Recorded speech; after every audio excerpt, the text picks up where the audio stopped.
Fala, meu querido. Resolve aí, professor? Bora lá resolver isso aí. Exercício de aplicação da terceira lei de Kepler. O que que fala a terceira lei de Kepler?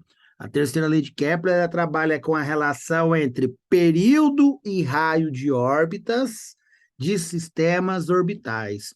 A terceira lei de Kepler fala para a gente o seguinte: quando eu tenho um corpo central, por exemplo, vamos pegar lá o Sol. Esse corpo central é orbitado por outros corpos. Então, se a gente pegar aqui, por exemplo, Mercúrio, Vênus, Terra, que está todo mundo aí girando aí, orbitando em volta do Sol, né? Todo mundo orbita o Sol aí. Então, se a gente pegar esse sistema, o Kepler descobriu que se eu elevar o período da órbita deles ao quadrado, ou seja, o tempo que eles demoram para dar uma volta em volta do Sol, e dividir pela distância média deles ao Sol, ou seja, o raio da órbita elevado ao cubo, esse valor vai dar o mesmo resultado para todo mundo. Por isso que ele fala que é uma constante. Se eu então pegar o período de Vênus elevado ao quadrado, o tempo que Vênus demora para dar uma volta ao Sol elevado ao quadrado, e dividir pela distância que ele está do Sol elevado ao cubo, vai dar o mesmo valor se eu fizer essa conta para a Terra, o mesmo valor que dá aqui na Terra, o mesmo valor que dá em Marte, em Vênus, em Júpiter, em Urano, em Netuno, numa rocha lá do cinturão de asteroides, em Ceres, em Caronte, né? Em Ceres, em Makemake, né? Que são planetas anões. Então, todos os corpos que orbitam o Sol vai responder não, vai respeitar essa relação aqui. Só vale para o Sol? Não, vale para qualquer sistema orbital. Se eu tirar o Sol daqui e colocar a Terra agora, e colocar aqui M, V e T, passar a ser satélites e a Lua, vai obedecer a mesma relação. Qualquer corpo que eu pegar ele que orbita a Terra e elevar ele ao quadrado, o período de órbita dele ao quadrado, e dividir esse período pela distância média ao cubo, vai dar o mesmo resultado. Então, essa terceira lei de Kepler, ela vale para qualquer sistema orbital.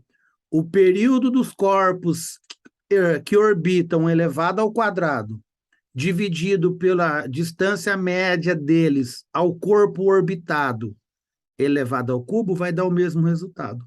E a gente usa essa equação não é para calcular essa constante. A gente usa essa equação para calcular período e órbita e raio de órbita de corpos que orbitam o mesmo corpo. Então, por exemplo, eu posso comparar o período e o raio da órbita da Terra com o período e o raio da órbita de Makemake, que é um planeta anão. Por que que eu posso fazer isso? Porque quando eu faço, o resultado tem que ser o mesmo. E aí eu posso igualar. Então, a terceira lei de Kepler, como todos os resultados vai dar o mesmo valor, eu posso igualar. Então, eu posso escrever assim, ó, período ao quadrado sobre o raio ao cubo, igual a período ao quadrado sobre o raio ao cubo. De dois corpos que orbitam a Terra, por exemplo. No nosso problema aqui, ele está falando da Lua, olha só. Todos os anos, a Lua se afasta cerca de 3,8 centímetros de nós. Isso acontece por causa que as interações gravitacionais Terra-Lua faz a Lua acelerar, ganhar velocidade, e ela se afasta da gente, tá? Então, olha só, continuando. Estima-se que em alguns bilhões de anos, o raio médio da órbita da Lua será 1,5 vezes o raio atual. Quando isso acontecer, o período da Lua, que é de 27 dias hoje, vai passar a ser de quanto? Então, ó, como eu sei que a Lua vai continuar orbitando a Terra, independente dela mudar aí a distância da Terra, essa relação vai ter que ser respeitada. Então, se eu comparar aqui o período atual ao quadrado pelo raio atual ao cubo, vai ter que dar igual ao período novo ao quadrado pelo raio novo dela ao cubo. Então, agora vamos ver as informações. Ó, o que que a gente tem? Que o período novo vai ser 1,5 vezes o período atual. Está falando aqui, ó. O raio, oh, perdão, gente, não é o período, não. Volta. É o raio, né? O raio médio da órbita passará a ser 1,5 vezes o raio atual. Então, ó, o raio novo vai ser 1,5 vezes o raio atual, certo? Quando isso acontecer, o período que hoje é de aproximadamente 27 dias, o período atual é 27, o problema é saber qual é o período novo. Vai ser quanto? Então, aqui agora a gente só vai substituir. E o legal daqui, ó, é que a gente não vai precisar saber qual que é o raio atual. Vou mostrar para vocês aqui, ó, substituindo valores. Período atual, 27 elevado ao quadrado. Dividido pelo raio atual, né? Eu vou deixar ele aqui como um raio atual ao cubo. Agora vocês entendem por quê. Igual, período novo. Qual é o período novo? Não sei, estou querendo saber. Elevado ao quadrado. Dividido pelo raio novo ao cubo. O raio novo eu sei quanto é que vale. Vale 1,5 o raio atual. Então, não se esqueça que tem que entrar entre parênteses 1,5 raio atual ao cubo. Então, agora a gente vai resolver o que dá para resolver aí, ó. 27 ao quadrado. Por enquanto, eu vou deixar assim, tá? Depois vocês vão entender por quê. Deixa o 27 ao quadrado aqui. 27 ao quadrado, certo? Dividido por RA ao cubo é igual período novo ao quadrado dividido por... Bom, aí agora a gente tem que resolver aqui, ó. 1,5, a gente tem que levar ele ao cubo.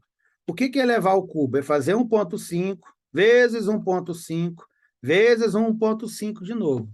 Vai dar um valor aí, né? 3,375. 3, né? 375. Deixa eu arrumar aqui. Isso. 3,375. Raio atual ao cubo. Então, olha só, essa substituição aqui evita que eu conheça o raio. Por quê? Ó, raio atual dividindo de cá, raio atual dividindo de cá. Pronto.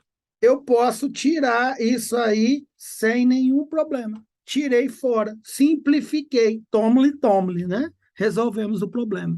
Agora a gente vai resolver isso aqui. Como é que eu resolvo, professor? Como é que eu resolvo isso aqui? Produto cruzado, menino. Bora lá fazer produto cruzado. Então, vai ficar assim, ó. Aqui ficou 1, né? Simplificou. Então, 1 vezes Tn ao quadrado é o período novo ao quadrado. Igual a 27 ao quadrado vezes 3,375. Pronto, né? Não deu um número muito legal. Professor, você não vai resolver esse quadrado? Não, não vou.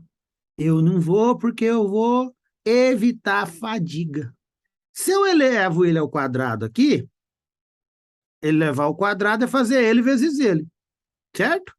Depois eu tinha que tirar a raiz dele. Tirar a raiz é descobrir que número que ele vezes ele dá esse valor.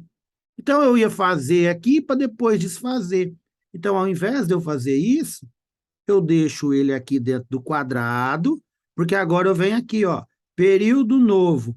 Raiz de 27 ao quadrado é só tirar o 27. 27 vezes, agora eu só tenho que, ó, como é uma multiplicação, eu posso desmembrar, né? Então, eu tirei só a raiz de 27 ao quadrado, que deu 27, e vou tirar a raiz de 3,375. Esse valor aí vai dar um valor aproximado aí, né, de 1,84. 1,84. É um valor aproximado. Então, o período novo que a gente vai ter vai ser esse valor aí, vezes 27, que vai dar mais ou menos, né, aproximadamente, 49. Se o inicial está em 27 dias, o final também vai me dar em dias. 49 dias. Pronto, então tá aí. Essa aqui é uma dica boa. Ó. Quando você quiser saber período, evite resolver esse quadrado aqui, porque você vai resolver ele aqui e depois você vai ter que tirar a raiz. E o problema é que às vezes a gente vem aqui, ó, uma raiz fácil de resolver. Aí eu venho aqui, como eu já elevei isso ao quadrado, eu multiplico por 3,375. Dá uma raiz que eu quase não vou nem saber quanto é que é. Vou me matar na matemática aqui. Certo? Tá aí. Então, exercício resolvido. Aplicação direta da terceira lei de Kepler, que fala o quê? Que a razão período ao quadrado dividido por raio ao cubo de qualquer corpo que orbita um corpo central vai dar o mesmo resultado. E como dá o mesmo resultado, eu posso usar essa igualdade de comparar período ao quadrado com raio ao cubo em duas situações, né, de dois corpos diferentes. No caso aqui, a situação da Lua em duas posições diferentes, como se fosse dois corpos diferentes. Certo? Tá resolvido? Resolveu essa, professor? Então tá beleza. Valeu!